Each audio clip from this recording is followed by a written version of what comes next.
Oke, baik, mari kita berdoa. Bapa kami yang di surga, kami mengucap syukur ya Tuhan. Kalau malam hari ini kami diberikan kesempatan untuk boleh bersama-sama berbakti kepada Tuhan. Kami bersyukur di dalam segala kesulitan ini, Tuhan sudah menyediakan segala sesuatunya. Kalau orang lain sulit untuk beribadah, berbakti di dalam sebuah persekutuan, namun Tuhan memberkati kami dengan sarana yang ada, dengan kesempatan yang ada, dengan hati dan juga kemauan yang ada. Kami percaya itu semua adalah berkat dan anugerah dari Tuhan. Malam hari ini kami pun diberi kesempatan untuk berdoa, menaikkan doa-doa kepada Tuhan. Kami belajar mensyukuri itu ya Tuhan, karena kami tahu sebagai manusia yang berdosa, kami tidak memiliki keinginan bahkan untuk mendoakan orang-orang lain di sekitar kami. Namun oleh karena anugerah dan kasih-Mu saja, kami boleh menjadi pendoa-pendoa untuk orang-orang di sekitar kami. Terima kasih ya Tuhan. Terima kasih untuk kebaikan-Mu. Terima kasih untuk karunia-Mu ini ya Tuhan. Kami juga berdoa, sekiranya Tuhan mau berbicara kepada kami malam hari ini. Berbicaralah melalui hamba-Mu di dalam segala keterbatasan dan keberdosaannya ya Tuhan. Kami percaya Tuhan akan tolong. Dan Tuhan mau berbicara kepada kami malam hari ini. Tolonglah setiap kami, dan biarlah Roh Kudus membuat kami mengerti. Terima kasih Tuhan. Demi nama-Mu yang kudus Tuhan kami Yesus Kristus, kami berdoa dan mengucap syukur.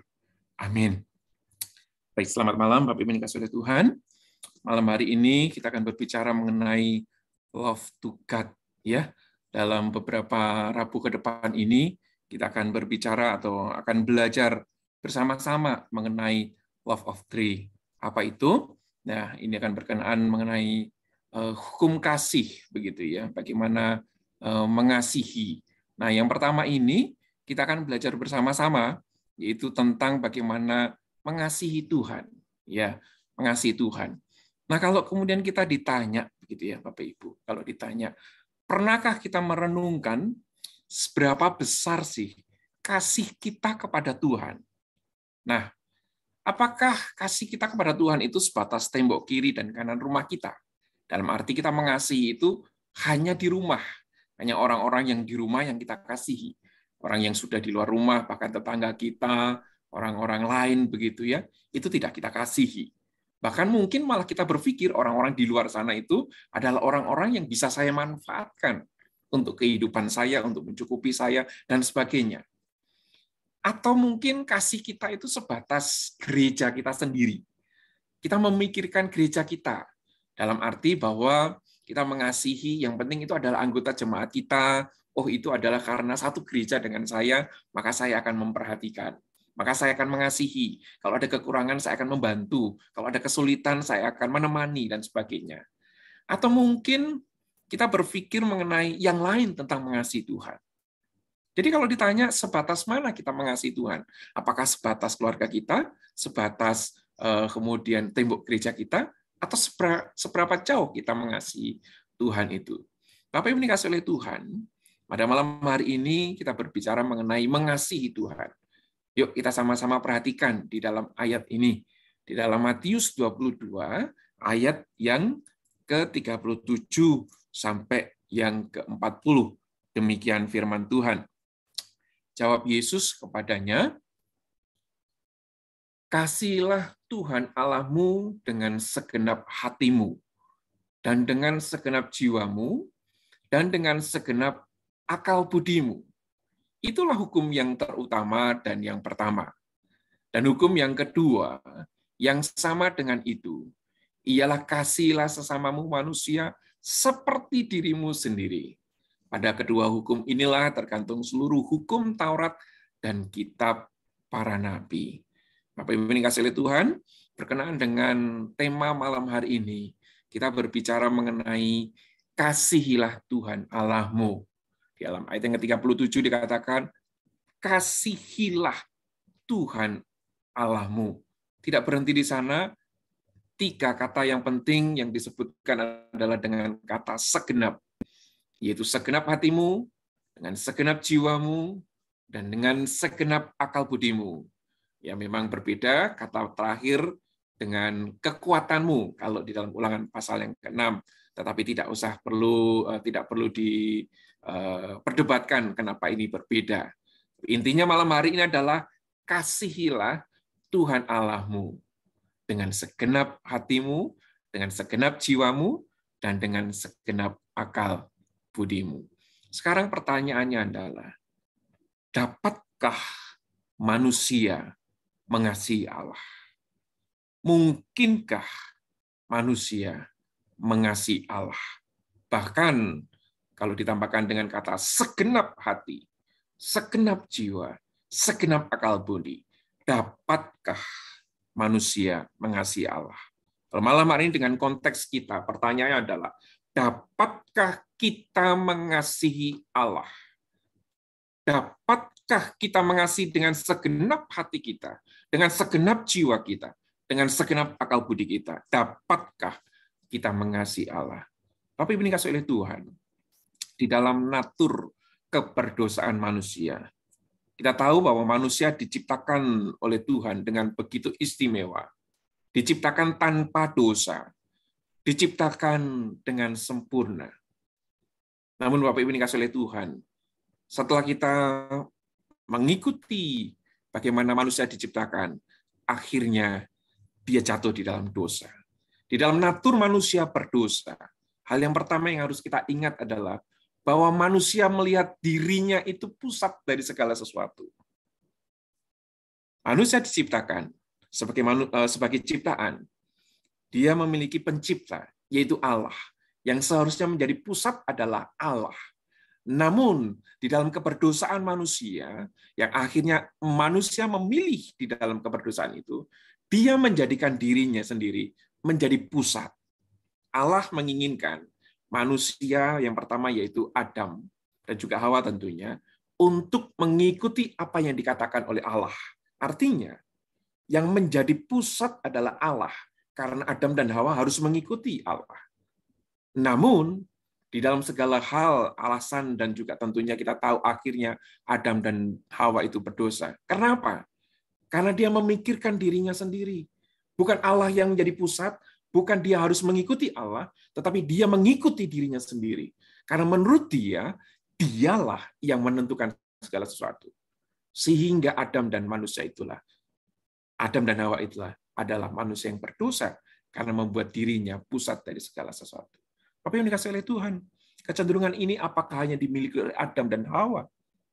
Bukankah kita hari ini seringkali melihat diri kita adalah pusat dari segala sesuatu? Apa yang kita lakukan adalah cenderung untuk memuaskan diri kita. Apa yang kita tentukan adalah sesuatu yang menurut kita adalah yang terbaik buat diri kita. Yang kedua, tidak hanya bahwa natur manusia berdosa itu menjadikan dirinya pusat, tetapi bagaimana bahwa manusia yang berdosa itu di dalam mengasihi sekalipun itu hanyalah untuk menyenangkan dirinya sendiri. Bukankah banyak orang yang kemudian dengan dalih mengasihi orang lain, tetapi sebetulnya ada motivasi di balik itu, yaitu untuk mengasihi dirinya sendiri, untuk mencari keuntungan dirinya sendiri. Tapi ini dikasih oleh Tuhan. Apakah itu hanya berlaku di zaman Adam dan Hawa? Tetapi bukankah itu juga hadir di dunia kita sekarang ini?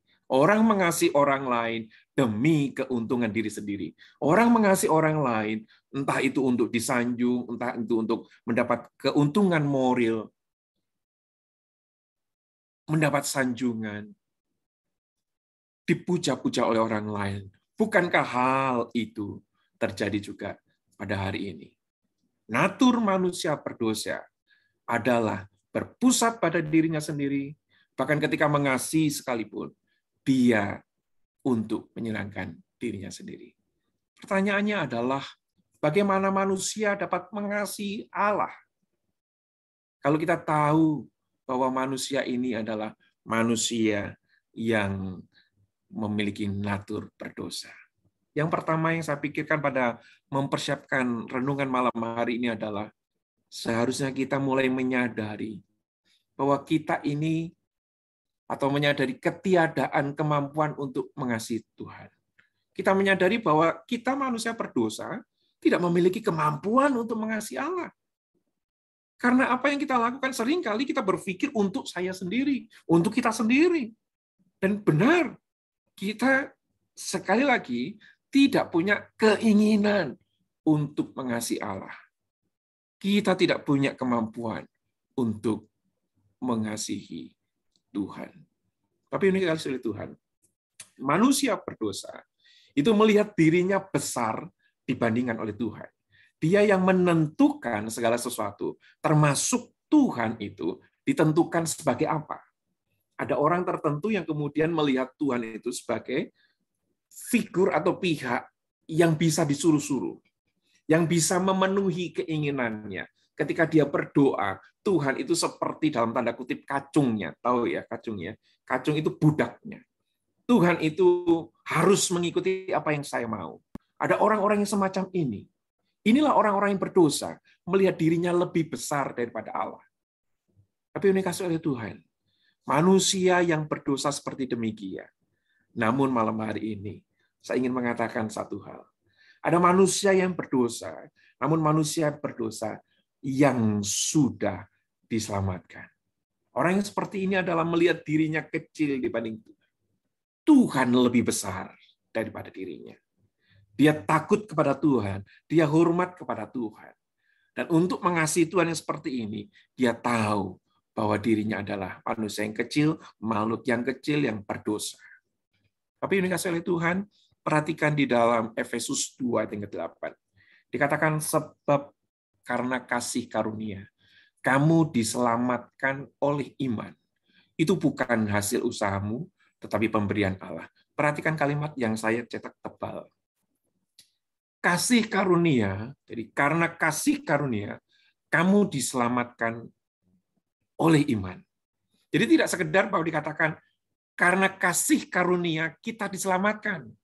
Tetapi dilanjutkan dengan kata, oleh iman. Artinya, kasih karunia yang menyelamatkan kita, itu harus kemudian kita wujudkan di dalam iman. Iman yang dalam arti bahwa di dalam keseluruhan hidup kita, ada sebuah perubahan. Ada sebuah keinginan yang muncul untuk mengasihi Tuhan. Karena konteks kita malam hari ini adalah mengasihi Tuhan. Jadi iman ini dimunculkan, kemudian hadir untuk mengasihi Tuhan. Apa yang dikasih oleh Tuhan? Termasuk di dalam hal diselamatkan.